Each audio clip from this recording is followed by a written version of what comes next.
Hi everyone, welcome back to my new YouTube video. তো আমি তোমাদের আজকে দেখাবো হোয়াটস আই এট ইন আ বিয়ে বাড়ি। তো প্রথমেই এখানে মাটির থালা বাটি আমাদেরকে কলা পাতা দিয়েছিল। তারপর এখানে চলে এসেছিলো দই বড়ার সাথে ছিল স্যালাড, আর স্যালাডের সাথেই ছিল পানির সাটে। তো যেটার দই বড়াটা টেস্ট খুব সুন্দর ছিল। তারপরে পানির সাটেটা খাওয়ার সঙ্গে সঙ্গে আমাদেরকে চলে আসতে শুরু করেছিল মেন কোর্সের মধ্যে ছিল এখানে বাটার নান, আর তার সাথে ছিল আর সাথে দিয়েছিল পালং চিকেন। এটা কুলচার সাথে খেতে খুব সুন্দর লাগছিল স্যালাড দিয়ে। তারপরে চলে এসেছিলো মিক্স ভেজ দিয়ে ফ্রাইড রাইস, আর তার সাথে ছিল ফুলকপি দিয়ে পনির, যেটার টেস্টও ছিল অসাধারণ।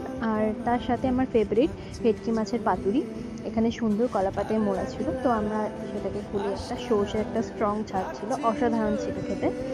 আর তারপরেই এসে গেছিলো আমাদের সবার ফেভারিট মাটন। তো এই মাটন দিয়ে খাওয়ার পরে আমাদের ডেজার্ট আইটেমে চলে গেছিলাম। তো ডেজার্ট আইটেমের মধ্যে ছিল চাটনি, পাঁপড়, মিষ্টি। আর মিষ্টির মধ্যে সবথেকে ফেভারিট ছিল আমার ফেভারিট মিষ্টি, সেটা হচ্ছে রসমালাই। সন্দেশও ছিল, কিন্তু এই রসমালাইটা আমার ফেভারিট। চলো দেখা হচ্ছে নেক্সট ভিডিওতে।